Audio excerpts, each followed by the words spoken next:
আসসালামু আলাইকুম বন্ধুরা। এই যে রাস্তাটা দিয়ে হাঁটছি, এটা পড়ন্ত বিকেলের একটি হাঁটা পথের রাস্তা। যে রাস্তায় কোনো যানজট নেই, যে রাস্তায় কোনো যান্ত্রিক গাড়ি ঘোড়ার চলাচল নেই। দেখি বলুন তো আপনারা এটা কোন রাস্তা?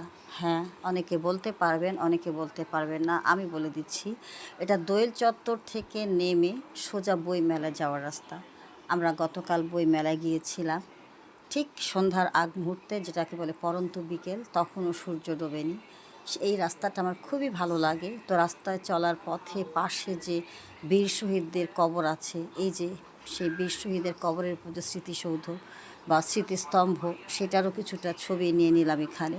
আমার ঠিক জানা নেই এখানে কোন কোন বীর শহীদরা শুয়ে আছেন। যদি আপনাদের জানা থাকে তাহলে প্লিজ আমার কমেন্ট বক্সে এসে নামটা জানিয়ে যাবেন। এই যে তারপর সেখান থেকে হাঁটছি, আবার হাঁটা পথে চলছি। তো এই রাস্তাটায় বইমেলায় আগত বইপ্রেমীদের জন্যই, শুধুমাত্র এই বইমেলার মাসেই এখানকার যান্ত্রিক যানজটের যে যন্ত্রণাটা সেটা কমিয়ে দেওয়া হয়। অর্থাৎ যান্ত্রিক মানে গাড়ি ঘোড়ার চলাচল বন্ধ করে দেওয়া হয়। এখানে শুধু পায়ে হাঁটা মানুষদের চলাচলের জন্য উন্মুক্ত করে দেওয়া হয়।